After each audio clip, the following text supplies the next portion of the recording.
സംസ്ഥാന സഹകരണ വകുപ്പിന്റെ നേതൃത്വത്തിൽ കൺസ്യൂമർ ഫെഡ് മുഖേന സംഘടിപ്പിക്കുന്ന സ്റ്റുഡന്റ് മാർക്കറ്റ് പ്രവർത്തനം ആരംഭിച്ചു. റെയിൽവേ സ്റ്റേഷന് മുൻവശം ജില്ലാ പഞ്ചായത്ത് പ്രസിഡന്റ് പി ദിവ്യ ഉദ്ഘാടനം ചെയ്തു. 10% മുതൽ 40% വരെ വിലക്കുറവിൽ ഇവിടെ സാധനങ്ങൾ ലഭ്യമാണ്.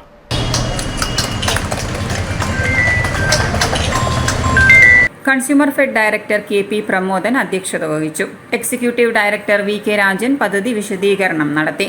Joint registrar E. രാജേന്ദ്രൻ ആദ്യ വിൽപ്പന സ്വീകരിച്ചു. Regional manager Pradeep Kumar, planning assistant registrar Nandakumar, ward councillor advocate Chitra Sasidharan, assistant regional manager V K. Rajesh തുടങ്ങിയവർ പങ്കെടുത്തു. എല്ലാം തന്നെ അധ്യയന വർഷം ആരംഭിക്കുന്നതിന്റെ മുന്നോടിയായി സ്കൂളിലേക്ക് ആവശ്യമായ പാഠപുസ്തകങ്ങളും അതോടൊപ്പം തന്നെ നോട്ട് ബുക്കുകൾ, പേന, പെൻസിൽ എല്ലാം വാങ്ങിക്കൊണ്ടിരിക്കുകയാണ്.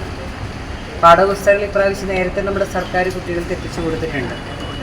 അതോടൊപ്പം തന്നെ പാഠപുസ്തകം കിട്ടിയപ്പോൾ തന്നെ നോട്ട് ബുക്കും പെൻസിലും ബാഗും കൊടയും ഒക്കെ വാങ്ങാൻ നമ്മുടെ കുട്ടികൾ വളരെ തിരക്ക് കൂടി തുടങ്ങിയിട്ടുണ്ട്. അപ്പോൾ അവിടെ ഏറ്റവും ന്യായമായ മിതമായ വിലയ്ക്ക് പ്രത്യേകിച്ച് നമ്മുടെ ജനങ്ങൾക്ക് ഈ കുട്ടികൾക്ക് ഒരു സ്റ്റുഡൻറ് മാർക്കറ്റ് തന്നെ പ്രത്യേകമായിരുന്നു ഓപ്പൺ ചെയ്തുകൊണ്ട് അവർക്ക് ആവശ്യമായിട്ടുള്ള എല്ലാ സാധനങ്ങളും ഇവിടെ വിൽക്കപ്പെടുകയാണ്. വിദ്യാർത്ഥികൾക്ക് ആവശ്യമായ ത്രിവേണി നോട്ട്ബുക്ക്, പഠനോപകരണങ്ങൾ, ബാഗുകൾ, കുടകൾ തുടങ്ങിയവ 10 മുതൽ 40% വരെ വിലക്കുറവിലാണ് സ്റ്റുഡന്റ് മാർക്കറ്റിൽ ലഭ്യമായിരിക്കുന്നത്.